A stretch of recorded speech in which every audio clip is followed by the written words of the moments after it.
If I could go back to the start of my weight loss journey, and with the information that I know now, I wouldn't do nearly 80-90% of the stuff that I did. I skipped all the boring stuff that probably moved the needle the most. In this video, I'm just going to break down everything that I would do, so then you can implement that with your weight loss journey. Hello, I'm Charlie and I'm the co-founder of Potential Coaching, and over the past 3 years we've helped transform over 500 people's lives. If you're looking for help with your weight loss journey, there'll be a link in the description below. To start with, what I would stop doing. I would stop chasing the perfect plan. You can plan so much of how you want everything to go, but life is always going to get in the way. There's always going to be something that comes up, that pops up and really push a little halt in the steps. And one of the biggest things was when I was working in my fat loss phase, was if something popped up that didn't align with the goal, I would really struggle to stay on plan around that period of time. So let's say going out, socialising with the friends, then I would struggle to just stay on plan because it didn't align up with what I'd already set out. And so I just think, I'm not on plan, so let's just press the fuck it button. And that would result in 2 to 3 days where the spiral would have begun. But also, I would be spending time looking at what's the perfect split, what's the most ideal diet, what's the best food to eat for weight loss. And ultimately, it's the best food to eat for weight loss is the food that you enjoy and you know you're going to have and stay consistent with. And secondly, there is no perfect meal timing, there is no perfect training split, there is no perfect diet. Everything is dictated by the calorie deficit. So the calories you consume will dictate whether you lose weight, stay the same weight, or gain weight. The next thing I would stop doing is treating scale weight as the only metric. Now, you can step on the scales, have a bad day, and ultimately look at the scales and go, oh, the scales have gone up, I've obviously not lost weight, so what's the point in doing this anymore? Let's just go and do X, Y, Z. The scales are going to fluctuate for so many reasons. If you go out for food, have some alcohol, have more carbs one day, more salt, even intense training one day can all cause the scales to go up. Now, it doesn't mean that you're gaining body fat. Scale weight loss and body fat loss is completely different.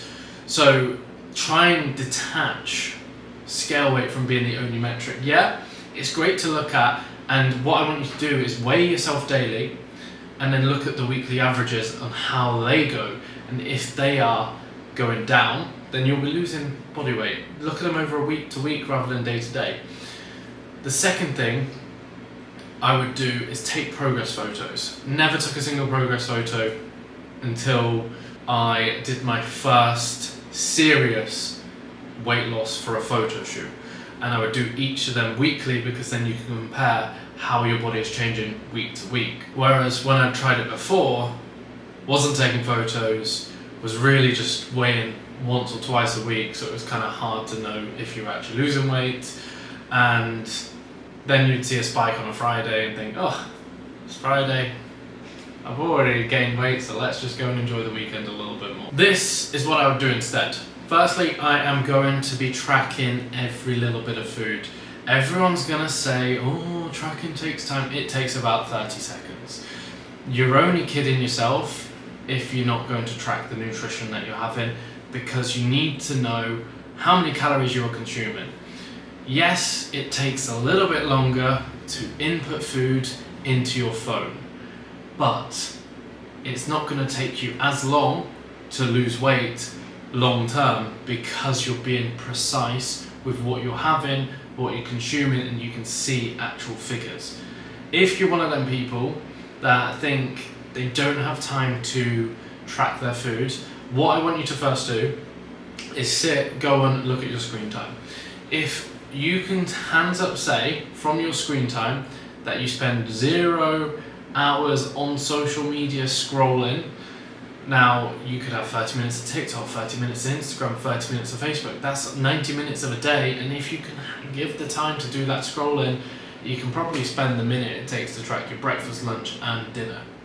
The next thing that I would do in terms of nutrition is I would kind of find some staple meals and have the exact same meals as much as I can have until I get bored. Because when you're busy, one of the biggest things that you don't want is decision fatigue. You don't want to have to be making every single decision throughout your day.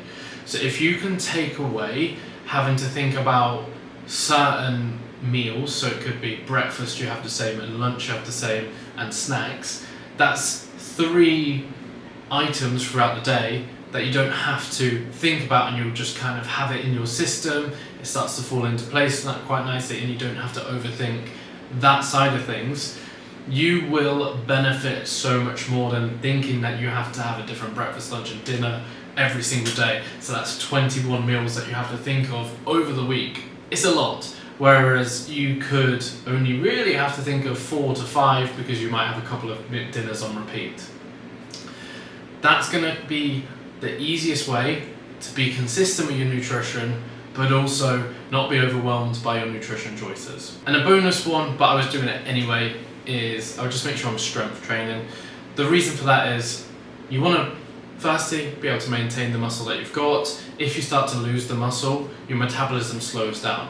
When it slows down, it means then you have to eat less calories to lose weight. So let's say your deficit goal is 1,500 calories and you don't do any strength training, you lose the weight, lose some muscle.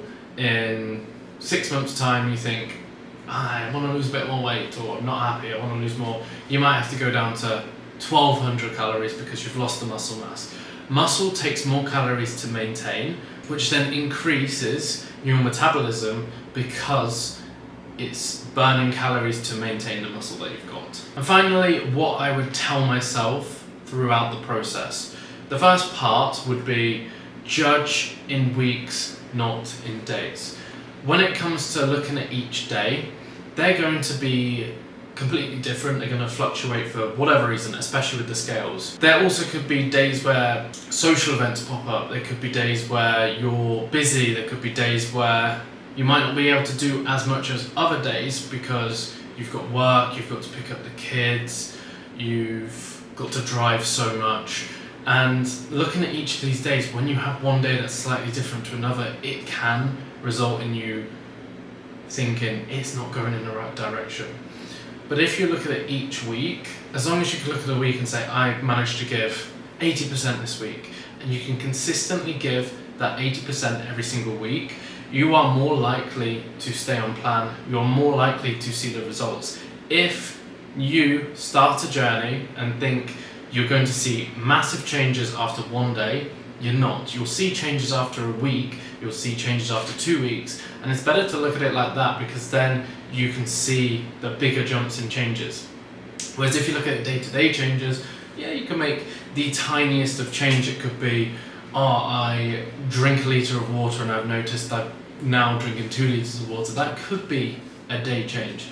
But in terms of scale weight, better to look at it as a weekly average. In terms of progress photos, it's better to look at them each week rather than day-to-day photos. If it came to clothing, again, you could try something on each week and see how it changes. You're not going to see as much in the day-to-day, and that can be demotivating for you. Finally, consistency. You are going to get results by consistently doing the boring things rather than doing the new, the flashy, the exciting stuff that really doesn't do as much for your weight loss. So if you can consistently do the tracking, consistently do the steps, consistently do the training, all of these consistently checked off every single week, you will get to your weight loss goal quicker, you will get to your weight loss goal more efficiently, and you will feel so much more fulfilled long term. Don't try and chase the short-term fix. Most short-term fixes break pretty quickly. If it's long, it's consistent, and it turns into a lifestyle habit, you'll maintain the results you've got for life. If you like this video, please make sure you like and subscribe. I'm posting 2 weight loss videos every single week to help you with your journey.